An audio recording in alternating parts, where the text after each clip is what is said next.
Hey folks, Fernando doing another video for More Survivalists, and as the title pretty much says, pandemic, poverty, and authoritarianism around the world is what we're looking at in our immediate and medium long-term future probably. There's a few things we can see that are quite predictable as of right now. I'm going to be trying to dissect our future in terms of what we're likely to see. There's nothing guaranteed. I have no crystal ball here. I just have a little bit of common sense and try to be objective in terms of the news we're receiving and such. So let's get started. First of all, the pandemic is still ongoing, right? The pandemic it's very real. There's a lot of people that thought it was a hoax. I was just talking with someone on Facebook, someone from a forum.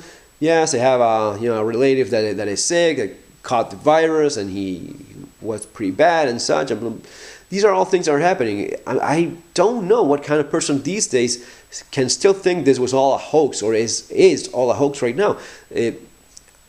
Someone out there that doesn't have any relative or family member or friend that got sick, man, how detached from everything you must be so as to not know at least someone that got it. There's a lot of people, just a lot of people that got sick, a lot of people are dying, of course. This shouldn't be any kind of news.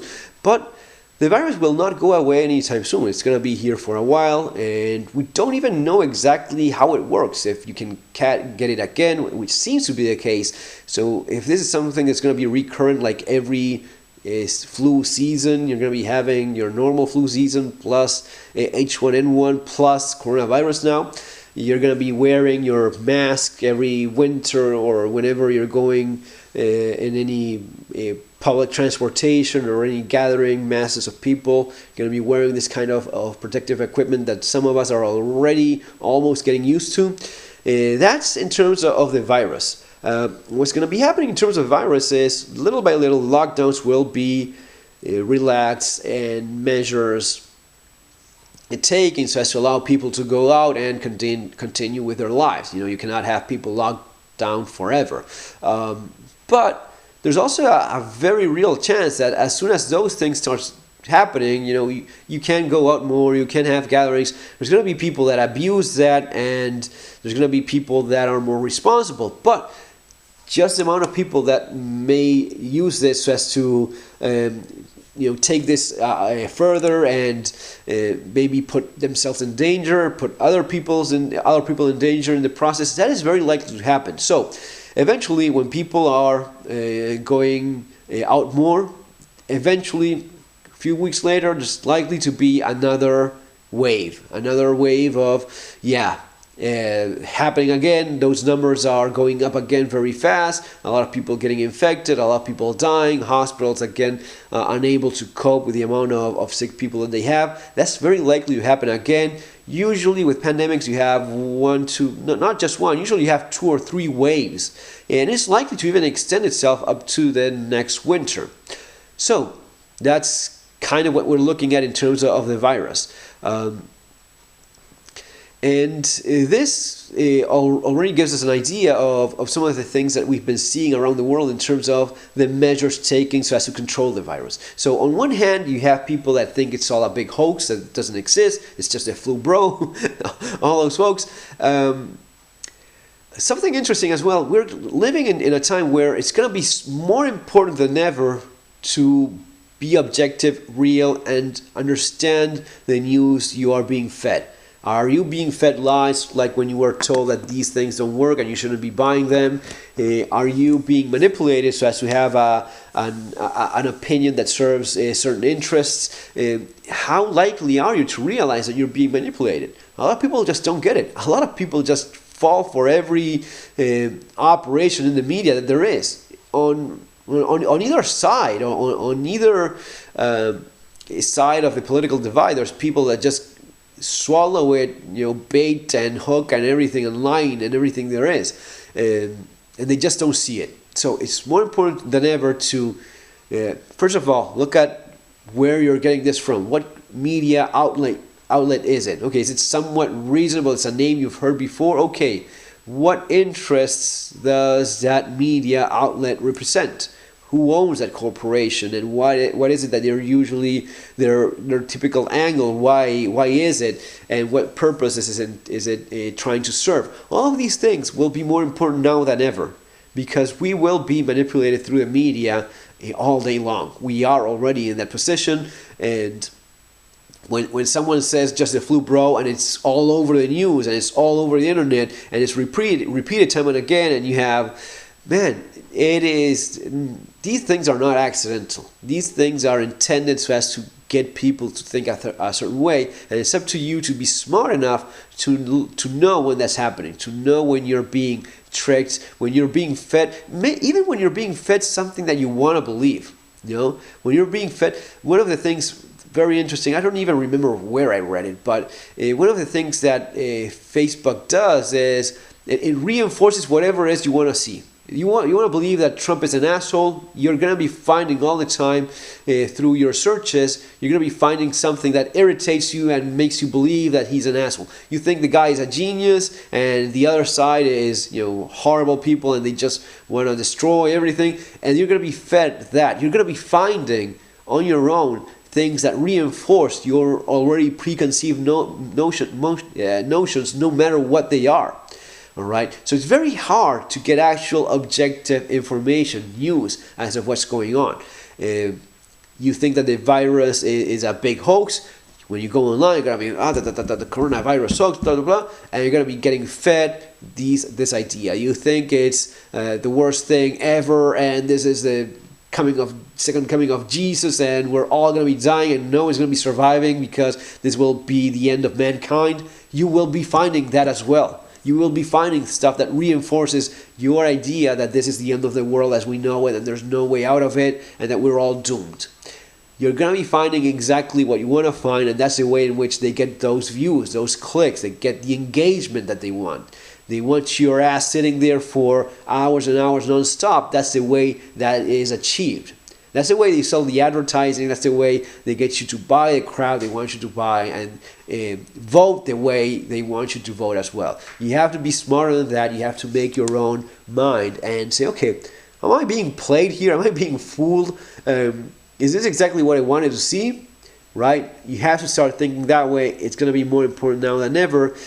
And here's where I'd like to talk a little bit about the way different governments are taking advantage of the virus for their own political agendas, in terms of, okay, yes, we do have a virus, it is very deadly, we are in a very complicated position around the world, we have to tell people to do things they've never thought we'd ever ask them to do, like staying in your home and not going out for a couple months or whatever. You do that and you see that people comply. And compliance is a big thing. When you get people to comply and obey, that is, for politicians, for people in power, that is very interesting. And is particularly interesting for power-hungry leaders around the world. And usually they are more of the socialist, nationalist bent, like a certain German National Socialist Party that once existed and did quite terrible things. You see it. You see how different countries are reacting. You see the countries are taking this an extra step and taking advantage so as to see how far they can get compliance and how far they can get people to do certain things. So all of this is going down, and the countries are more likely to the countries that have governments that are more of this left-wing socialist type of agenda, and of course you have countries as well that are more on the right side, governments around the world that have more of an authoritarian bent. Doesn't matter on either side of the political divide. You see people using this as a lab to try things out, to try things and see how far you can get people to do whatever it is that they want. And that is very dangerous. Be very careful about handouts. They're giving you money, sure. they're telling you, yes, here you have a few bucks. That's all nice. What are you taking in exchange of that? What is it? Be very wary of what liberties, what freedoms are being taken away. And again, since this is going to be lasting for quite some time, it's going to be lasting probably a year more. And how much more freedoms are you going to be willing to give up in a second wave or in a third wave if they happen to even be worse than the ones we've already seen? These are all questions you have to ask yourself and be very watchful so as to what's going on, what freedoms are being stripped away from you in the name of, is the better good or the wellness of the entire society. And then finally, yes, in terms of poverty, all of these things, there's people that lost their jobs. I was just reading it's going to be about 130 million poor people, 130 million new poor people around the world. And I think that figure is kind of conservative because you have countries that were already in a pretty bad shape. This just makes things a lot worse, but they were just heading in that direction already. So maybe a lot more. And this is something that's going to be affecting pretty much everyone. There's some countries, there's a handful of very small countries that have their act together to a greater degree. You have countries that have always had higher standards of living, and they're likely to navigate through this a little bit better. But for the great majority of the Western world, even well-developed nations, there is going to be a huge rise in poverty. You probably are already seeing this or even suffering yourself in the flesh. It's not going to be getting better anytime soon.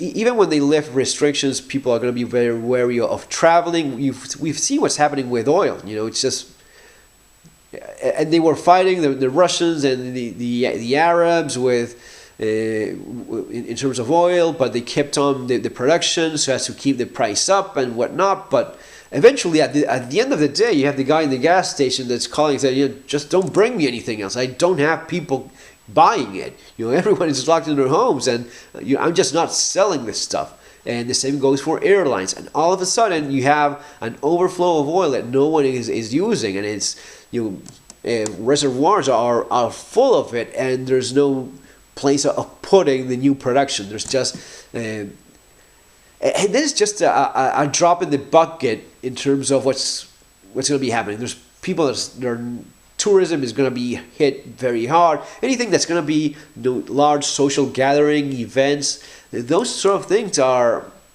not going to be going back to normal anytime soon. The economy is going to be very bad around the world for a pretty long time, and we have to find ways of adjusting and being ready for that, because that's no joke, man. And it was said already that there's the chance that the poverty that the virus creates could outnumber the number of people that die because of the virus, end up dying because of the crash of the economy.